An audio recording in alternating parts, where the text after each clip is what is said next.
A very good morning. Today is 1st July 2020. There are 4 articles of the Hindu editorial. The first article is on the China and India border dispute, the ending standoff, magnanimity must prevail. The second article is regarding MGNREGA, that is Mahatma Gandhi National Rural Employment Guarantee Act. It says that utilize the MGNREGA to the fullest of its capacity to curb the situation. The third article is on Unlock 2.0, the new rules and finely tuned strategies for disease control and expansion of activities are needed. The final article is Control Not Delete on Chinese apps. Recently 59 of Chinese apps have been banned by India. It says regarding it focuses upon the issues and concerns regarding the control of Chinese apps. This is the cartoon of the day, as it shows that China is crossing the line of actual control and it is occupying the border across line of actual control, and we as a government had not able to do anything regarding this dispute. Before I begin, I am Prashant. I welcome you all to Wifi Study Karo. If you are first to my channel, I request you all to subscribe so that you cannot miss any further updates. First article is on ending standoff, magnanimity must prevail. India's oft quoted mantra when it comes to international relationship has been Vasudhaiva Kutumbakam, that means the earth is only our family.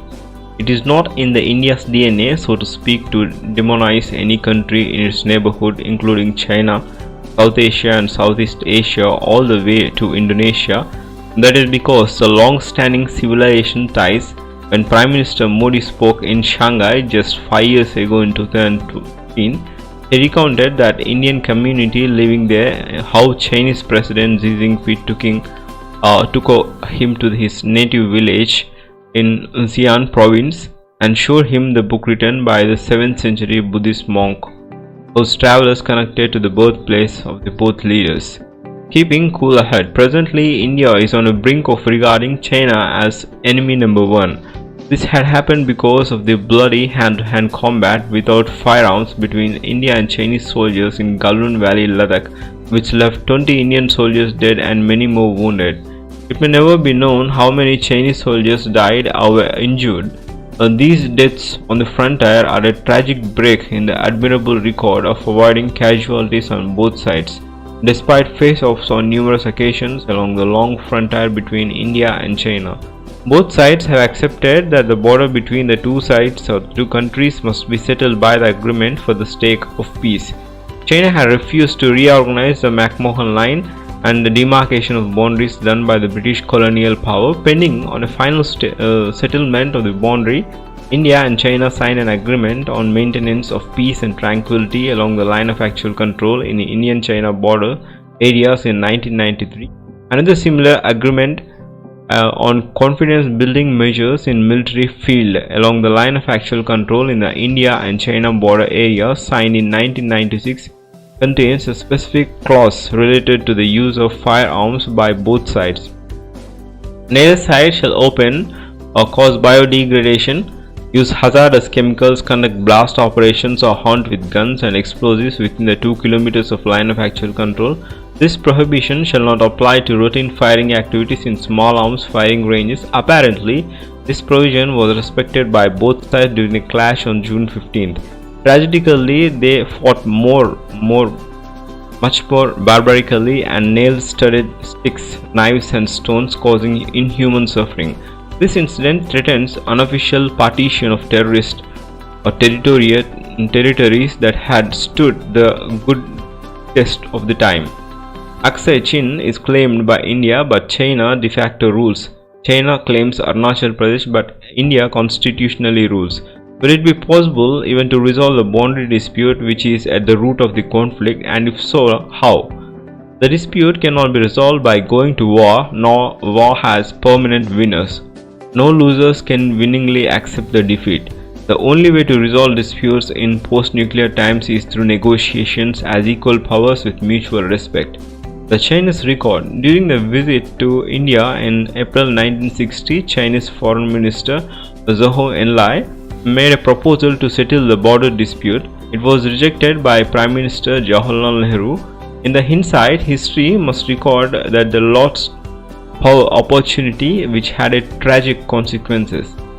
Today, China regards itself a superpower in making, which implies the negotiations will be condensing, tantamount to my way or highway. The more China feels beleaguered, the more intransigent Italy is likely to be its negotiations to resolve the border dispute with India. China had flexed its muscles. It refused to reorganize the authority of the Permanent Court of Arbitration (PCA) established under the United Nations Convention of the Law of the UNCLOS. The PCA rejected Chinese legal claims. It ruled that China had breached its obligation under the Convention of International Regulation for preventing collisions at the sea and Article 94 of UNCLOS concerning maritime safety, and China violated international obligations. China had not paid any heed to international opinion that supports unimpeded commerce, freedom and navigation, overflights and peaceful resolutions on disputes in the South China Sea. The same hubris had made China more intolerant of infrastructure building of India, while it continues to build its own along its frontier.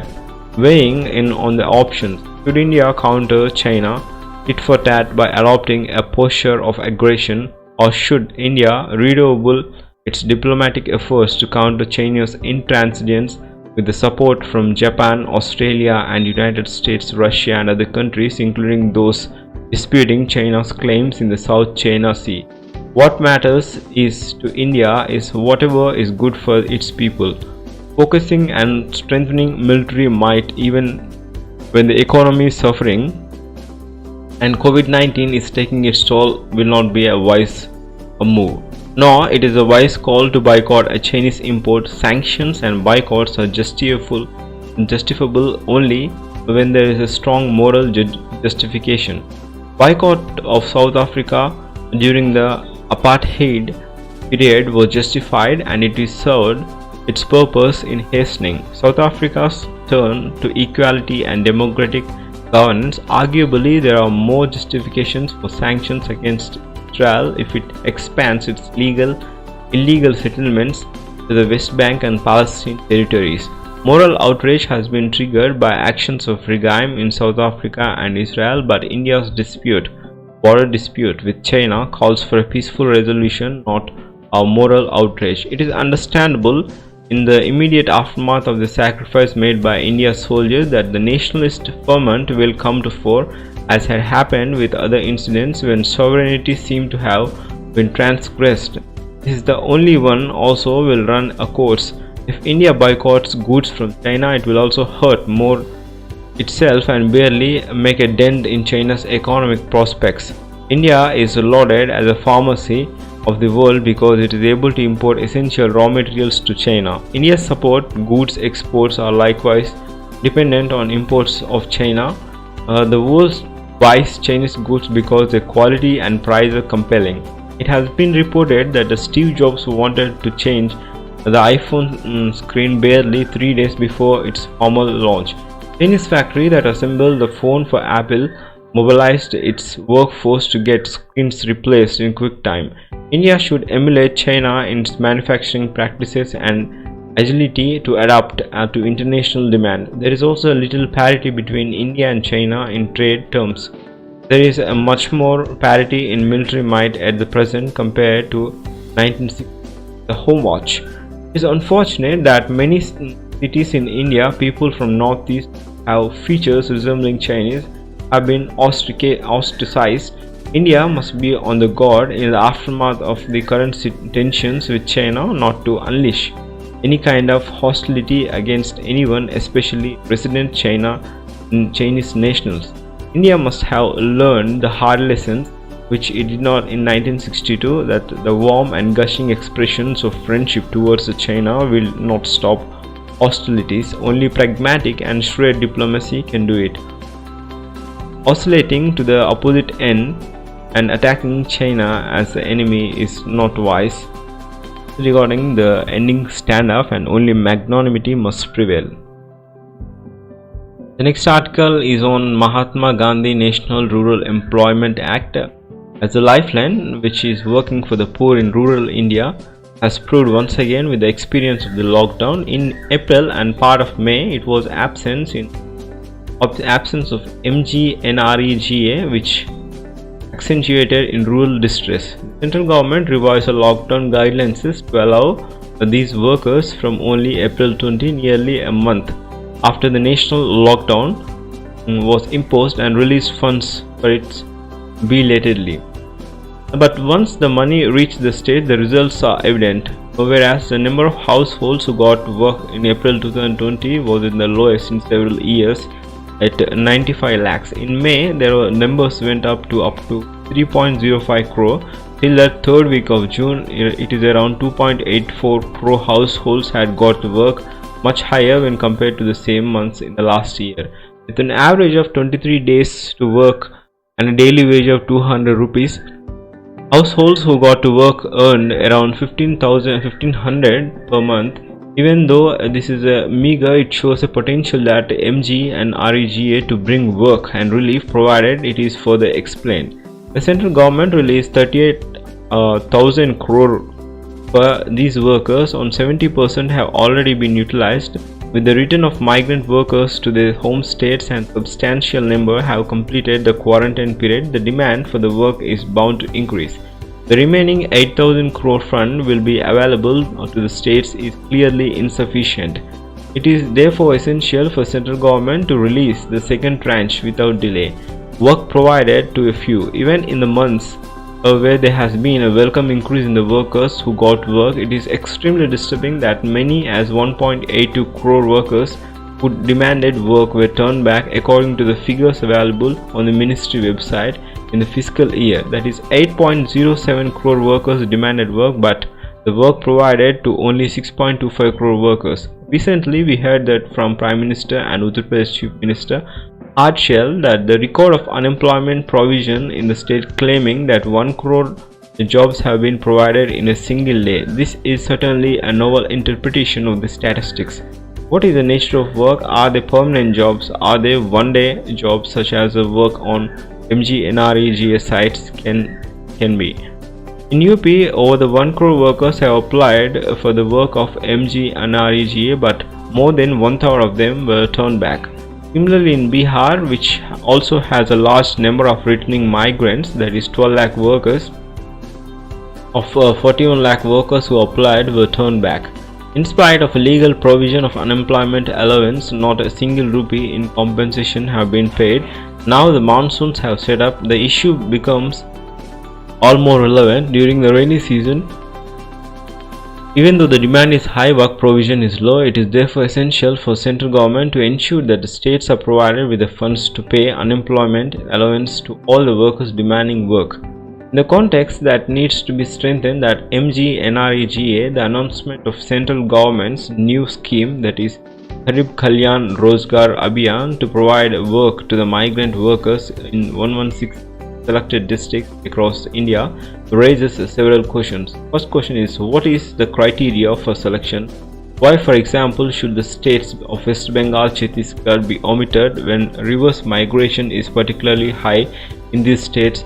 Of this, only 4,794 crores spent between June 20 and June 28. Bihar received more than 50% of the fund. As noted earlier, Bihar has already a poor record of implementation of MGNREGA. The Bihar elections are scheduled later this year. It is a terrible travesty of justice if this scheme is designed to serve a narrow political purpose. Secondly, according to the list, there are only 25 kind of workers available under this scheme. It is clear that almost every single one of them is already covered under the convergence program of MGNREGA. What is the new in skill mapping required for the, since this work is already covered in MGNREGA? The nature of work is a manual work, mainly construction and earthwork, including the work of lay cables, ostensibly to take internet connections to the rural areas. Most importantly, how will this new scheme impact the MGNREGA work in these selected districts. There is no clarity on this critical issue is set. The guidelines issued by the Ministry of Rural Development and the nodal ministry for this scheme. Last year, the MGNREGA in these 116 districts taken together on an average of 43.7 work days were created, which are very lower than the national average of 50 days. This poor record of provision of work may have been one of the reasons of the high rates of migration from these districts. Instead of new schemes, why the MGNREGA not be expanded to the work to all the workers? The scheme is primarily meant for the migrant workers in those districts where the numbers have around 25,000 or more. This means that these selected districts, women who comprise a smaller percentage of migrant workers will be largely excluded. However, women in these districts have had high demand of the work, reflected in the fact that average of women working in NREGA in these districts is around 53.5%, which was higher than an average for the rest of the India. So unless these workers are in 160 district is an addition of MGNREGA, women will suffer. The potential of MGNREGA should not be diluted in the name of Garib Kalyan Rozgar Abhiyan.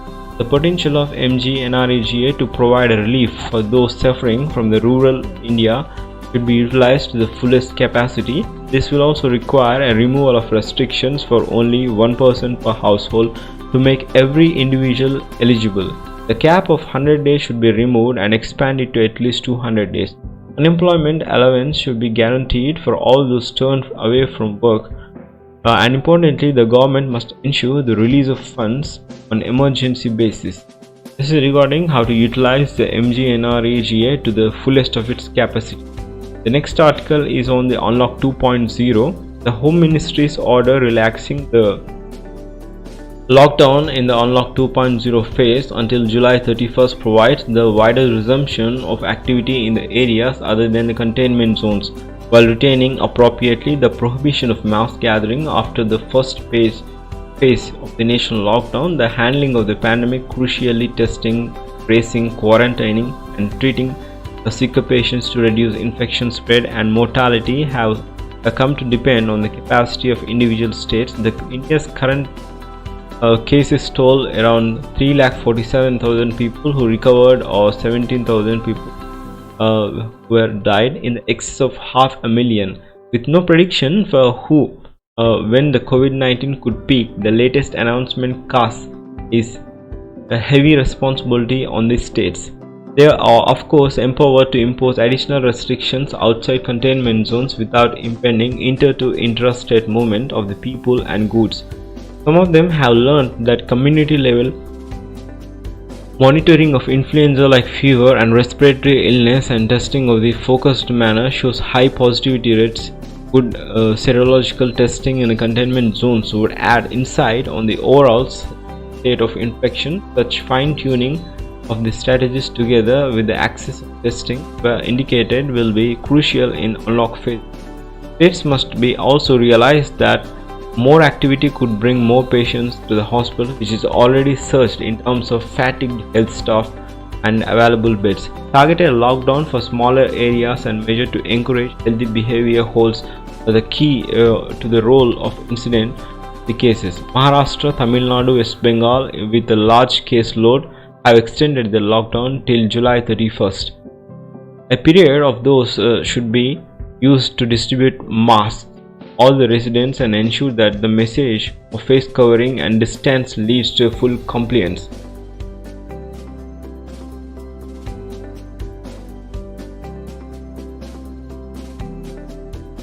Getting infection spread under the control early should make it possible for center to put in the place of a good system and to handle domestic emergency travel and facilitate more inward and outbound movements of the standard individuals. Several senior citizens have been caught abroad with inadequate access to healthcare and drugs due to pandemic, especially in the US.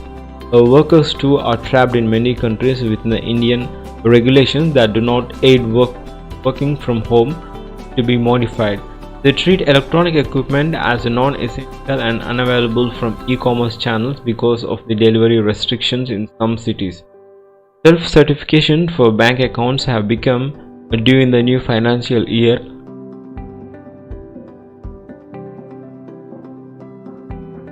And should be postponed or handled online. Though the center had been extended the provisions of the free food grain to 80 crore people for 5 months, the quantum of ration at 5 kilo of grain, 1 kilo of pulses falls short of what families need in a month. In coming weeks, these social imperatives need to be addressed while undertaking the formidable task of halting the upward trajectory of infections and deaths. Regarding how to hold the Unlock 2.0 guidelines. The next article is on the Chinese app ban. Despite privacy issues with many apps, linking them to the nation's security concern is prevail.